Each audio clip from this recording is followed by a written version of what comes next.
Francesca Ramsey, and she does a really fun show on MTV called Decoded that kind of lays down some serious science, but in a fun way using this kind of a face. And it's a good way to get information to people because it's not like in your face. It's more like fun. So this is a fun little video on why mulattoes are racist.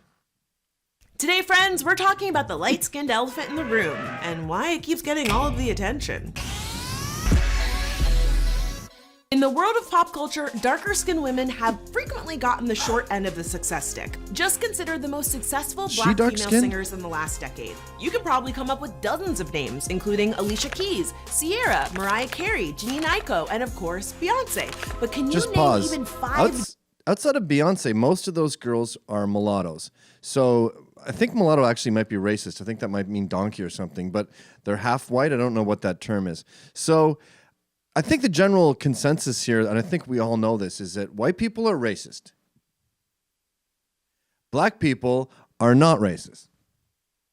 But what I learned from watching Francesca is that there is an area in between there, light-skinned people, which tend to have, like Alicia Keys and Mariah Carey, they have a white mom. And what I'm learning is people who are half white are half racist. So I think it's worth reserving some animosity when you hate white people for people who are half white. So Obama is half racist. People who are half white deserve half the contempt that we give to white people.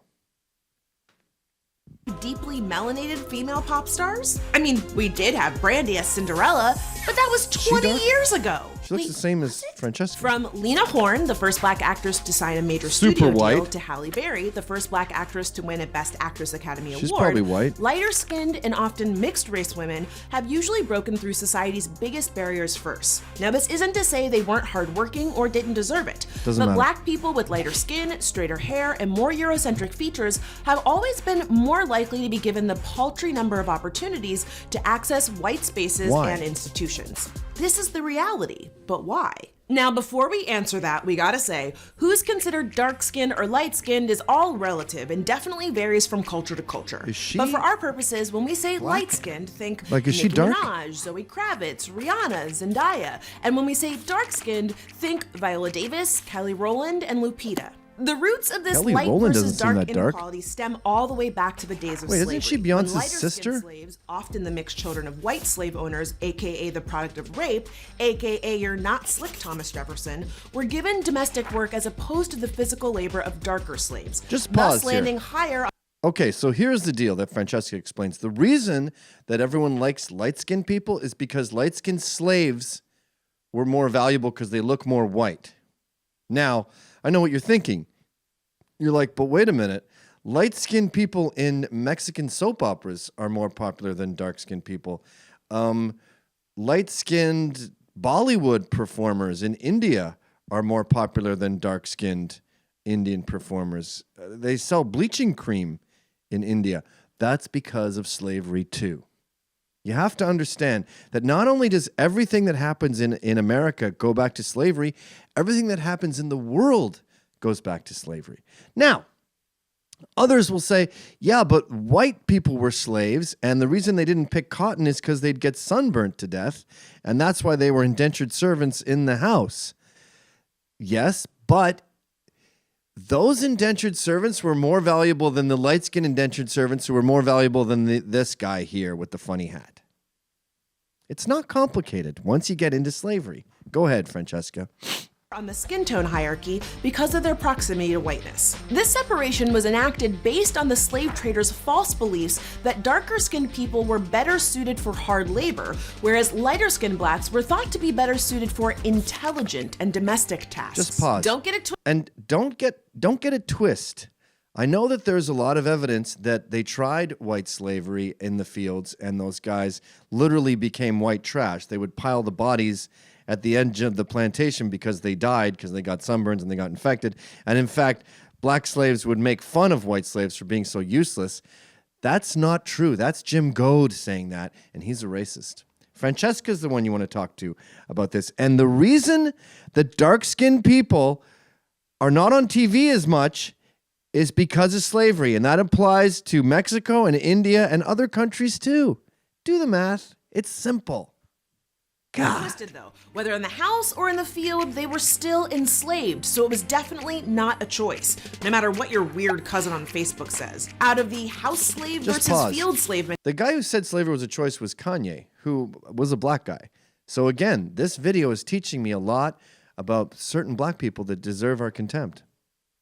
Mentality came white supremacist stereotypes that framed light-skinned people as the good blacks and darker-skinned people as lazy, Or of course, in Mexico, it would be Mexican supremacy, Mexican white supremacy. And then in India, it would be Indian white supremacy. Sorry, go ahead.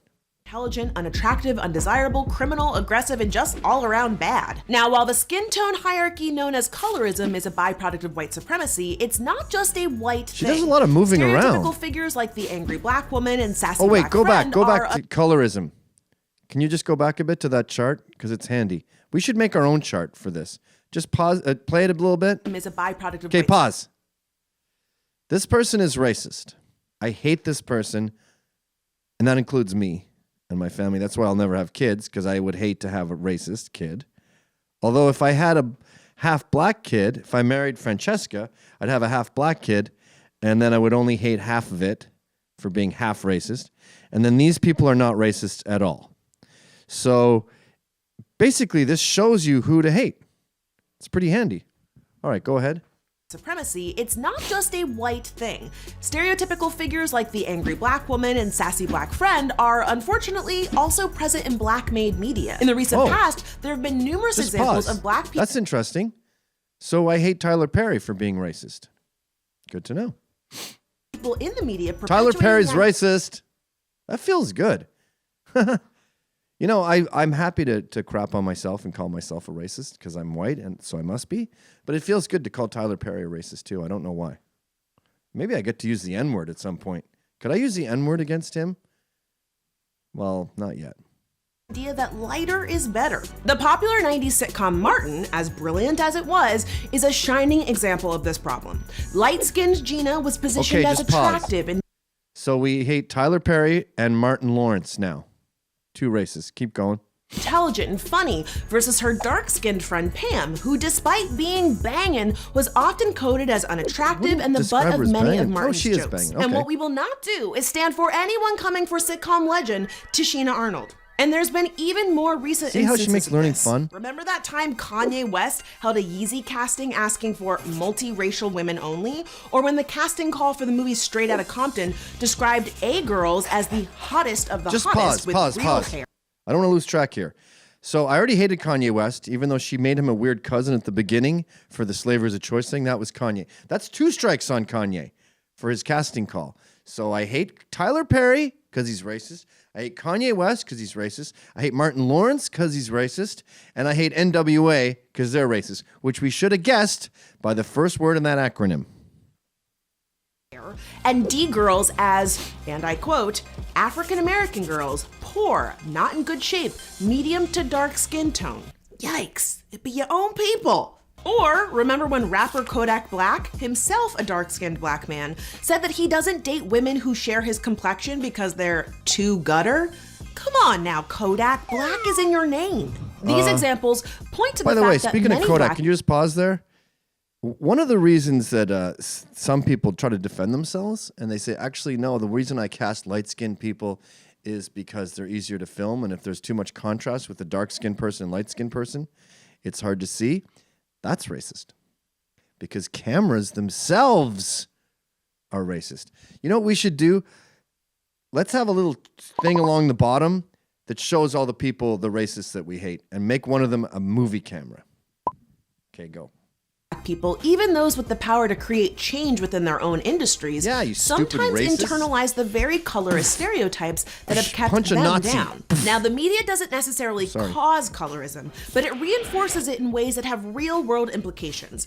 Colorism has much wider ramifications than just who we see on our movie screens or on the cover of magazines. So prepare your hot Cheetos and Tums, because this gets even sadder. A 2011 study conducted in North Carolina found out that of the over 12,000 African American women prisoners, light-skinned women were sentenced to 12% less prison time than darker ones. Or consider the fact that according to a Harvard University study, dark-skinned blacks in the United States have lower socioeconomic status, more punitive relationships with the criminal justice system, diminished prestige, and less likelihood of holding elective office compared with their lighter Just counterparts. pause. This is fascinating, but how does that work? How do you define what dark and what light is? Is there a whole scale? This is complicated and racist. Go ahead. Than black dating apps with filters for skin tone. In other words, by privileging lighter Just pause. skin, straighter... That's black people again. Black people are the ones that are behind the supply and demand of those dating sites, and they're the ones with that skin tone thing. So fuck those black people. They're on my shit list. I'm developing quite a shit list here of racist blacks.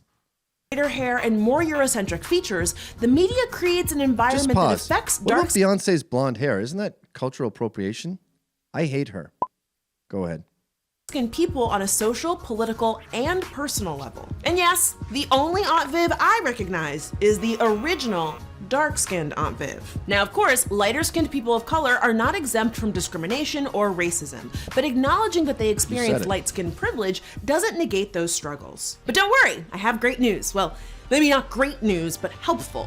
There are some things that all people of color can do to combat colorism within their communities and in pop culture as a whole. This includes catching yourself from using language like pretty for a dark-skinned girl, engaging in open and honest conversations about how colorism affects your daily life, yes, and have conversations if you want to make a change. Acknowledging your privilege. Because at the end of the day, it shouldn't be team light skin versus team dark skin. It should be team melanated people of all sizes, shapes, and shades versus society's dumb bull. And look, we all have biases. To learn more and to challenge your own, check out lookdifferent.org. Thanks for watching. We'll see you next time right here on Decoded. So I think we learned quite a bit from that video, and things are not that simple. There's white people that are racist, there's black people that are not racist, but there are people in between who are 50% racist. Now, I understand that Francesca Ramsey is married to a white guy. She chose lighter skin, very, very, very lighter skinned over darker skin, which means her children will be half, and that means that they'll be half racist. I am Miles McInnes. I make videos about social justice. To see them all, go to nohate.com.